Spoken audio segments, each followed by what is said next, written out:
ഒരു മാസത്തിലെ 20-ാം തീയതി തിങ്കളാഴ്ചയാണെങ്കിൽ ആ മാസത്തിൽ 5 തവണ വരാൻ സാധ്യതയുള്ളത് ഏത്? ഇവിടെ ഏതാണ് മാസം എന്ന് പറഞ്ഞിട്ടില്ല.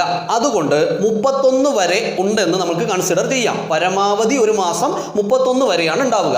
അപ്പോൾ നിങ്ങൾ 5 തവണ വരാൻ സാധ്യതയുള്ളത് ചോദിച്ചു കഴിഞ്ഞാൽ ആ മാസത്തിലെ 29-ാം തീയതിയും 30-ാം തീയതിയും 31-ാം തീയതിയും ഏതാണ് വരിക എന്ന് നോക്കുക. 29-ാം തീയതിയും 30-ാം തീയതിയും 31-ാം തീയതിയും ഏതാണ് വരിക എന്ന് നോക്കുക. ഇവിടെ പരമാവധി വരിക 31 ആണ്.